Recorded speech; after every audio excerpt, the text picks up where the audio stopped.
Sunday holiday ആയതുകൊണ്ട് രാവിലെ തന്നെ എണീറ്റ് ആദ്യം ബ്രേക്ക്ഫാസ്റ്റ് കഴിച്ചു. അതിനുശേഷം ഇന്നത്തെ പ്രോഗ്രാംസ് എന്തൊക്കെ ഉണ്ടാക്കുന്നത്. അപ്പോൾ സഡൻലിയാണ് ഞാനെല്ലാം ഫുഡ് ഉണ്ടാക്കുന്നത്. അപ്പോൾ ചീര ഉണ്ടായിരുന്നു, അതായത് കാട്ടിക്കീര. അത് വെച്ചുകൊണ്ട് എന്ത് ചെയ്തു, ചെറിയൊരു തമിഴ്നാട് സ്പെഷ്യലായ കൂട്ട് ഉണ്ടാക്കി. അതിനുള്ള കാര്യങ്ങളാണ് ഇപ്പോൾ ഇട്ടത് കേട്ടോ. നമ്മളെല്ലാം കുക്കറിലിട്ട് തക്കാളി ഉള്ളിയൊക്കെ ഇട്ടാണ്ട് എന്ത് ചെയ്തു, ജസ്റ്റ് അത് വേവിച്ചു. അതിനുശേഷം മിക്സിയിലിട്ട് അടിച്ചു. പിന്നെ കറുകിട് ഇട്ടു, വറുത്തു. അതിനുശേഷം ഒരു മുളക് ഇട്ടു. എന്നിട്ട് എന്താ അടിച്ച് ആ മിക്സിയിലിട്ടിട്ടാണ് ഇത് തന്നെ. ഇത്രയേ ഉള്ളൂ, സിമ്പിളായിട്ടുള്ള. നെക്സ്റ്റ് വലിയൊരു കേക്ക് കൊണ്ടുവന്നിരുന്നു കേട്ടോ.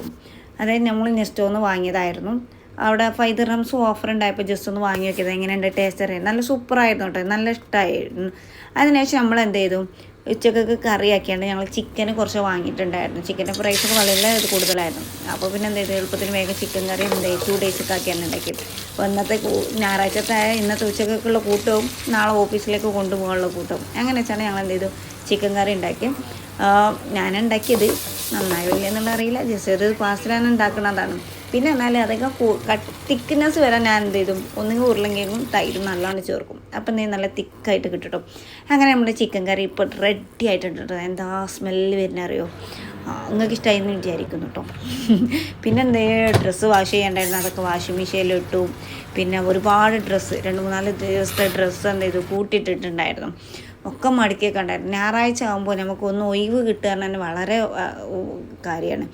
അന്ന് തന്നെ ഒരുപാട് പ്രോഗ്രാംസ് തന്നെ ഉണ്ടാവും, ക്ലീനാക്കാനും അതും ഇതൊക്കെ ആയിട്ട്. ഞാൻ അതൊക്കെ കഴിഞ്ഞതിന് ശേഷം ഞാൻ തൂത്ത് വാരി റെഡിയായി. അങ്ങനെ നമ്മൾ ഫുഡൊക്കെ കഴിച്ച് ഏകദേശം ഇപ്പോൾ 3-3:30 ആവാൻ പോവാണ്. അപ്പോൾ ഈ സമയത്ത് ഇപ്പോൾ പുറത്ത് നല്ല വെയിലാണ് കേട്ടോ. നല്ല വെയിലാണ്, നല്ല വെയിൽ. പിന്നെ ഡെയിലി നമ്മൾ വെയിൽ കൊള്ളുന്നതുകൊണ്ട് അത്ര ഇതില്ല എന്നുള്ളത് പറയാമല്ലോ. അങ്ങനെ നമ്മൾ എന്ത് ചെയ്തു, സൺഡേ ആയതുകൊണ്ടൊന്ന് പുറത്ത് പോയിട്ട് ചെറിയൊരു ഔട്ടിങ് ഉണ്ട്. അതുപോലെ തന്നെ ഇന്ന് ചെറിയൊരു പ്രോഗ്രാംസും കൂടി ഉണ്ട് എനിക്ക്. ഒരു അറബിക് പ്രോഗ്രാംസാണ്, അത് ഒരു ഷോറൂമിൽ വെച്ചാണ്ട്. അപ്പോൾ അത് അന്ന് അറ്റൻഡ് ചെയ്യും വേണം. അപ്പോൾ അതിനും കൂടി ആയിട്ടാണ് ഇന്ന് പോകുന്നത്. അത് കഴിഞ്ഞിട്ട് ഈവനിങ് എന്താണോ പ്ലാൻ എന്നുള്ളത് നമുക്കറിയില്ല. അത് സഡൻലിയാണ് നോർമലി എടുക്കുക. കാരണം നമ്മൾ ഫസ്റ്റിലെ എന്താ ഇത് പ്രോഗ്രാംസൊക്കെ ഡിസൈഡ് ചെയ്ത് പോകുമ്പോൾ പകുതിയോളം അത് കോളാവാണ് ചെയ്തത്. അപ്പോൾ അങ്ങനെ വെക്കണ്ട വിചാരിച്ചിട്ടാണ് നമ്മളെന്ത് ചെയ്ത് പ്ലാനിങ് ഒക്കെ ക്യാൻസൽ ചെയ്താണ്.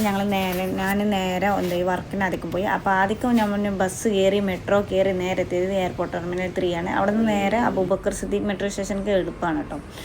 അപ്പം നേരെ നമ്മളെ പ്രോഗ്രാം സ്ഥലത്ത് എത്തി. ഇതാണ് ഇന്നത്തെ പ്രോഗ്രാംസ്. അതായത് ഇവരുടെ ഈ ഓൾഡ് മോഡൽ കാറില്ലേ, ഇതിൻ്റെ ഫോട്ടോഷൂട്ട് വീഡിയോ ഷൂട്ടായിരുന്നു ഇന്നത്തെ എൻ്റെ പ്രോഗ്രാംസ്. ഈ കാറിൻ്റെ പ്രൈസൊക്കെ കേട്ടപ്പോൾ തന്നെ നല്ല അതിശയമായിട്ട്. അങ്ങനെ അവിടുത്തെ പ്രോഗ്രാംസൊക്കെ കഴിഞ്ഞ് ഓൾമോസ്റ്റ് ആയതിനു ശേഷം സമയം നോക്കിയപ്പോൾ 6 മണി. അപ്പം ഞാൻ നേരെ എന്ത് ചെയ്തു, അവിടെ നിന്ന് നേരെ ദേര സിറ്റി സെൻറ്ററിൽ പോയി ബോക്സ് തിയേറ്ററിൽ നിന്ന് നമ്മൾ അൽപ്പ മൂവീസ് കാണാൻ പോയി. അൽപ്പ മൂവീസ് സൂപ്പറായിരുന്നു കേട്ടോ, എനിക്ക് ഭയങ്കര ഇഷ്ടമായിട്ടോ. എൻ്റെ അബൂബക്കർ സിദ്ദീഖിലായിരുന്നു ഇന്നത്തെ പ്രോഗ്രാംസ് ഉണ്ടായിരുന്നത്. അതായത് ഒരു കാറിൻ്റെ ഷൂട്ട് കാര്യങ്ങൾ അങ്ങനെ എടുക്കാനായിരുന്നു. അപ്പോൾ ആ പ്രോഗ്രാമൊക്കെ കഴിഞ്ഞ് ഓൾമോസ്റ്റ് ഒരു 7 o'clock ആകുമ്പോൾ ഞാൻ എന്ത് ചെയ്തു, നേരെ ദേര സിറ്റി സെൻറ്ററിൽ വന്ന് ഒരു മൂവി കണ്ടു. അൽപ്പയാണ് കണ്ടത്. നല്ല അടിപൊളി പടം എന്ന് പറഞ്ഞാൽ എനിക്ക് ഇഷ്ടമായിട്ടോ. എനിക്ക് ഓൾമോസ്റ്റ് ഇഷ്ടം എന്ന് പറഞ്ഞാൽ ഈ ഫൈറ്റ് മൂവി അങ്ങനത്തെ കാര്യങ്ങളാണ്. അപ്പോൾ ഞാൻ എന്ത് ചെയ്തു, അല്പം കണ്ടു. അത് കഴിഞ്ഞാണ്ട് ഇപ്പോൾ വീട്ടിലെത്താറായിട്ടോ. അപ്പോൾ ഇന്നത്തെ വീഡിയോസ് നിങ്ങൾക്ക് എല്ലാവർക്കും ഇഷ്ടപ്പെട്ടെന്ന് വിചാരിക്കുന്നു. അതുപോലെ സബ്സ്ക്രൈബ് ചെയ്യാത്തവർ സബ്സ്ക്രൈബ് ചെയ്യണം, ഷെയർ ചെയ്യണം, മാക്സിമം സപ്പോർട്ട് ചെയ്യണം. അപ്പോൾ thank you and good night. Thank you.